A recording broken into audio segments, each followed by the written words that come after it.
hierarchies and things that they do. I managed to go to big events. My 2-year-old, well, he's not 2, he was 2 at the time, he's 4, Aaron, got to stand on the chairs with Richard Branson saying, I freaking rock. He knows it. No fear. I'm in the National Achievers Congress world with Richard Branson, Alan Sugar, Tony Robbins. Social Services called me Grandeur. I have a huge vision for ending this.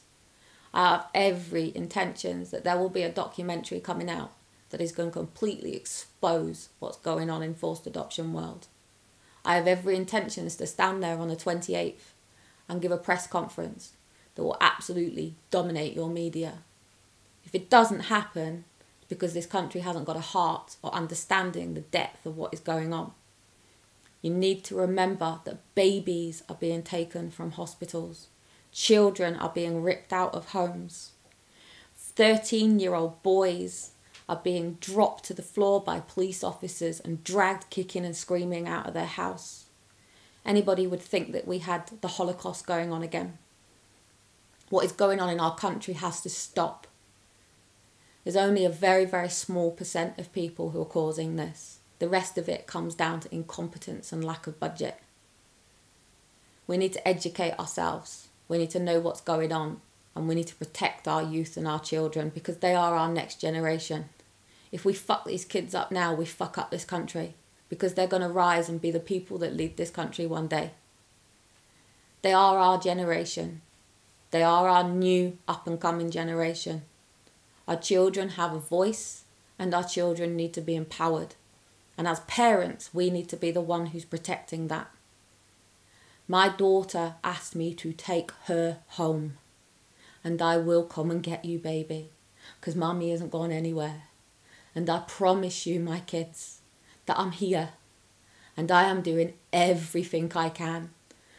I don't see you at the moment because I don't want to put you through it. It's wrong. I can't tell you what's going on. They won't let me. And you know I do. You know I tell you I love you. They stopped my contact with my kids because they said it was abusive that my daughter cried on my lap for 20 minutes when I told her I couldn't come and take her. And I'm so sorry, baby, that I told you I couldn't come and get you because I freaking am, baby. No, Mummy doesn't swear around you. But I'm coming. And I will be coming to get you. And I will stand in court. And I promise you, if they put me into prison, I will go in and I will find as many other parents in this situation. And I will educate them all to self-represent themselves. And I will teach them the law. And I will cost this fortune a fortune. Well, country a fortune. You think you got a problem with the likes of Charlie Ronson? I'm your female worst enemy. I will screw this system over in ways that you have no idea. Call me manipulative, strategic. Call me grandeur. I got a vision. My vision is to empower this country. It's not about dogma. I believe that every person has a right to freedom of speech. I believe that every person has a right to live their lives the way that they choose. I don't support the dark side, but I'll certainly go in and help people come out of it. I'm a good person with a good heart. Everything that I do is for the best of anything that I do. I believe in leaving everything that I go better than where it was before. I'm a nice person, but you got my kids. And every day it is a complete and utter struggle to remain a nice person. It hurts. What you've done hurts. It hurts every day. Every day I have to wake up knowing that my children are somewhere else. You've got my son in school. I don't even know what he looks like in his school uniform. I don't even know what size shoe he is. I've got teenagers, so I know what I'm missing. I know what taking my son to the first day of school is like on the look on his face. You say my children were never previously in education. They were. They had the best. You haven't even done a core assessment on my son to make sure he has the right education. And you're not looking after my kids. And there is no way, as a mother, I can let you get away with this. There is no way, as a mother, that I can just walk away. Now, I can walk into court and you could gag me permanently. You can threaten me. You can even offer me my kids back on the basis that I shut up. I will be constantly walking around with a tape recorder in my pocket. There will be no person who will speak to me without me having the evidence, as in authorities. Sometimes I may have this on me, sometimes I may not. Sometimes I may choose to record it, sometimes I may not. But if I feel that you're going to lie your way through this or panic about your job, I'll expose you. Everything that you do now is being monitored. Everything that you do. There's a couple of you who are even under surveillance. I've got so much evidence on you, you wouldn't have a clue. Carrie Ladvan, your pictures of you and your devil and your alcohol, it's everywhere. You think you're meant to be a social worker. Do you know what happens when you lose your career, in your house? In this country, you lose your kids. I do believe that your son also is a pot smoker. You admitted that in court when your son posted cannabis pictures on your Facebook. Double standards. That isn't going to exist in this system anymore. You're going to have to change your standards of how you look after our kids. I said in a rally outside the conference at the 10 Downing Street, parents should be shitting themselves. The standards should be so far above what we can achieve as when they're in foster care. But you're putting our children with abusers, and I will not tolerate this. I have so many cases of kids that have been taken from innocent families and been sexually, physically, or emotionally abused in your system.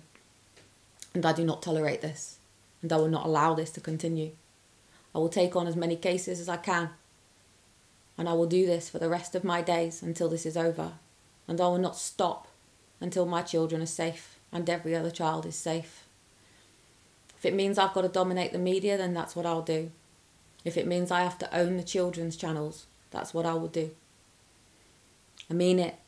You've got my kids, and I'm not going away. I will negotiate with you in court, and you will do as you're told. Because as I've told you, we are not here to discuss the law. We are here to discuss the best interest of my children and my family. And the only person who knows their needs is me.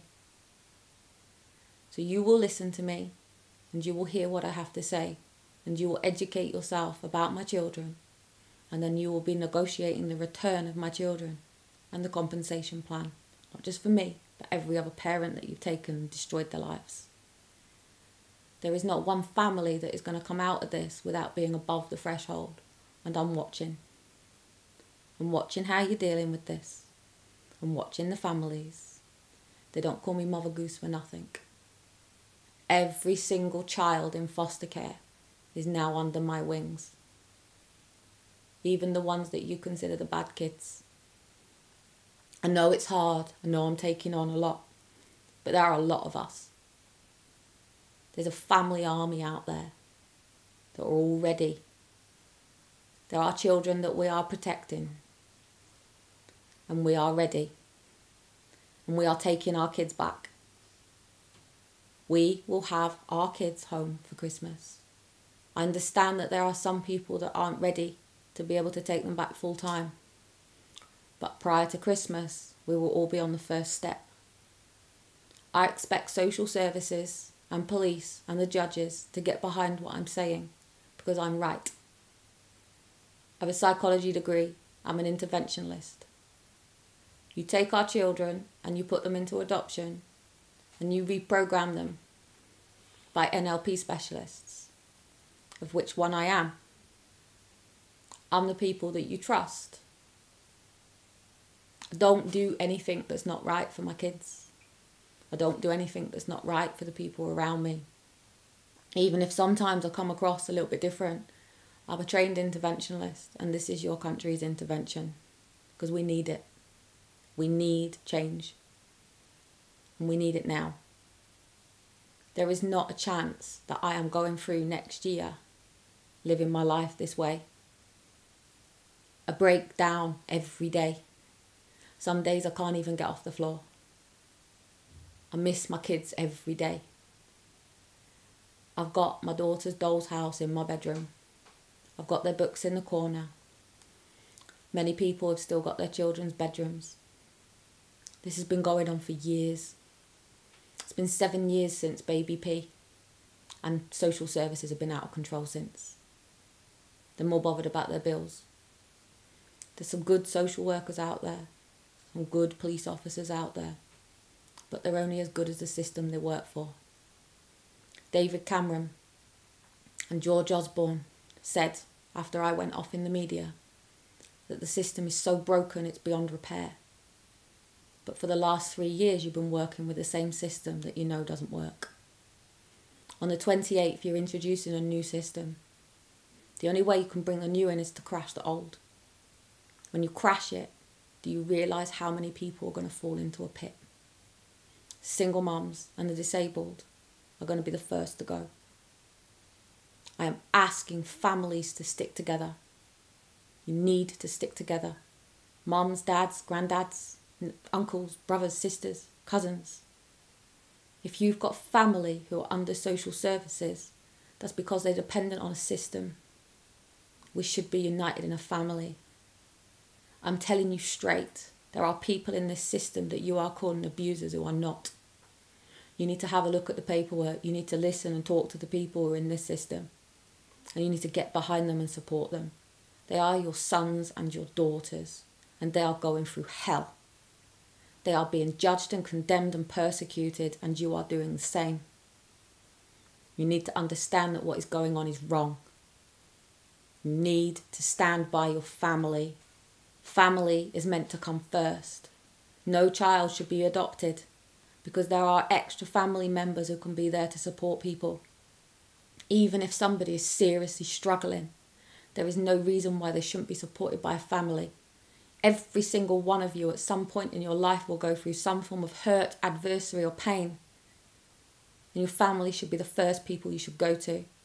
We shouldn't need psychologists and shrinks and counsellors and social workers to help us with a problem. We should be able to talk to our family. Children should be able to go to their mums and dads when they're struggling. If my daughter is ever in trouble at school, the first person she should come to is me. If my daughter is ever inflicted to what there is a possibility of what she's going through, the first person she should come to is me. And I will make that happen.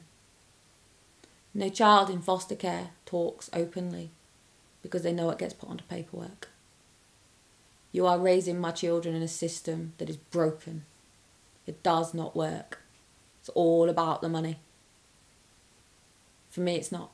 It's about the love of my children. It's about how I feel about my child. It's about how